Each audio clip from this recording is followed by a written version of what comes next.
Antes de ir a una pausa, como cada año, el equipo de En Punto selecciona los momentos más relevantes de los temas más importantes de México y el mundo.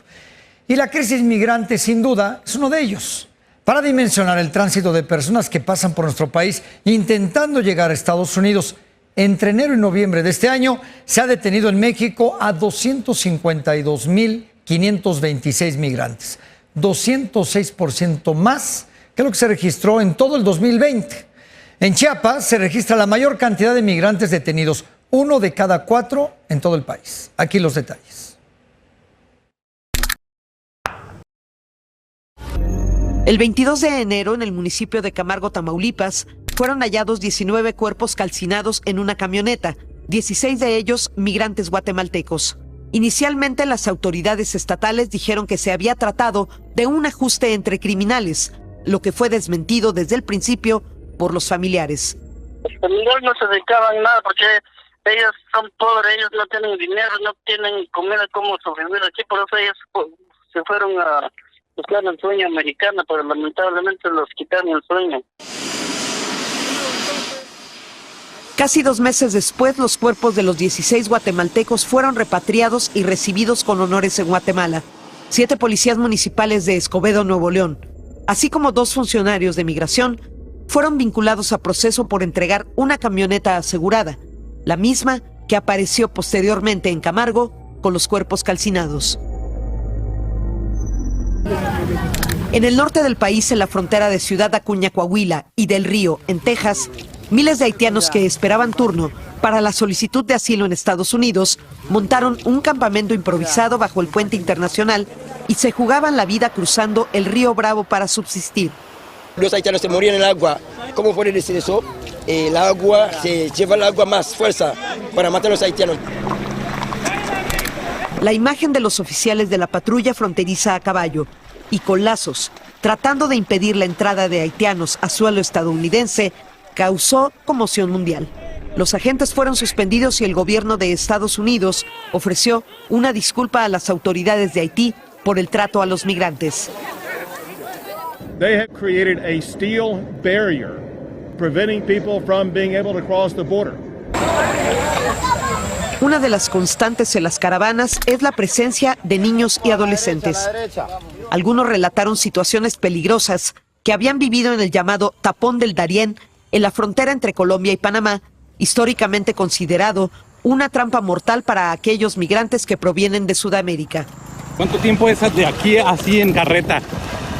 En carreta se demora 3 horas. 3 horas y como venden cazando por ahí se demora hasta 3 horas y media.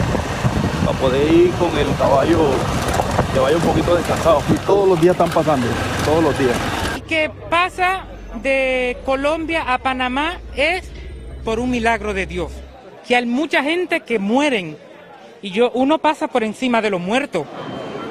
Los peligros de este viaje son menores comparados con la situación política, económica y social de la que huyen migrantes en Haití. La crisis se agravó tras el magnicidio del presidente Jovenel Moïse el pasado 7 de julio, en medio de un país dividido por las protestas y la proliferación de pandillas. Sumado a la crisis, un terremoto de magnitud 7.2 sacudió la isla el 14 de agosto, con un saldo de más de 2.100 muertos. Desde Tapachula, miles de migrantes, la mayoría haitianos, esperaban sin éxito el traslado en autobuses de migración a otros estados donde se les tramitaría de manera más ágil la visa humanitaria. Una situación que había iniciado con buenas perspectivas y que poco a poco se desdibujó. ¿Estás contenta? Sí. Sí, ya se van a ir a otro estado a hacer sus trámites. Sí. El Instituto Nacional de Migración y la Guardia Nacional habían incrementado desde hace varios meses los operativos para encapsular y contener el avance de los migrantes hacia el norte del país. Esto incidió en que las últimas 3 caravanas que habían salido de Tapachula en un lapso de poco más de 2 meses se fragmentaran. De miles que salieron, quedaron cientos apenas. Nosotros no somos delincuentes, no somos asaltantes, no somos terroristas. Lo único que buscamos es una mejora.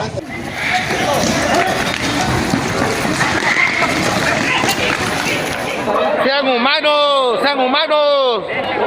¡Sean humanos! ahí, mátalo ya.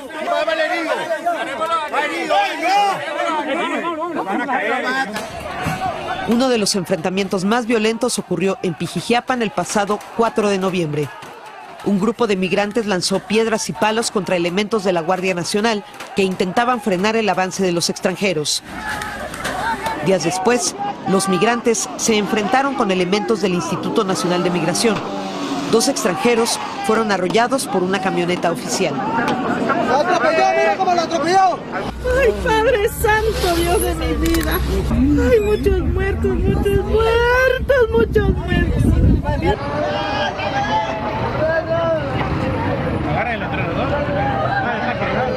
Toda la gente se va un peso de un lado y el tráiler se da 2 vueltas. Y ya cuando me levanté, yo vi todo oscuro. Cuando fue el impacto salí y se me nubló la vista, o sea, sentí desmayarme. El 9 de diciembre, un tráiler con al menos 166 migrantes a bordo, la mayoría guatemaltecos, volcó en la carretera Chiapa de Corzo-Tuxtla Gutiérrez con un saldo de 56 muertos y decenas de heridos hasta el momento. Los migrantes habían salido desde San Cristóbal de las Casas y buscaban llegar a Estados Unidos. Les costaría hasta 320,000 pesos por persona. Sí, íbamos sentados casi uno sobre el otro. Y llevan mujeres, niños. Yo sí me lastimé. ¿Dónde quedó tu pequeño? ¿Lo traías en los brazos? Cayó junto conmigo. ¿Nunca lo soltaste? No.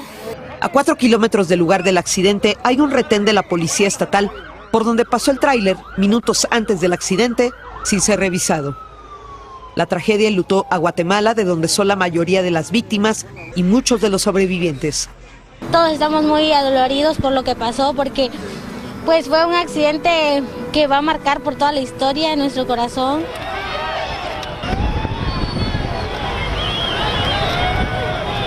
Después de 50 días de trayecto y de varias confrontaciones con la Guardia Nacional y sectores de la población, llegó a la Ciudad de México un grupo de cerca de 300 migrantes pertenecientes a la caravana que salió de Tapachula el pasado 23 de octubre. Hartos de esperar las visas para que se les permitiera avanzar hacia el norte del país y viendo que las presiones como protestas y bloqueos en diversos tramos carreteros de Chiapas no surtían efecto,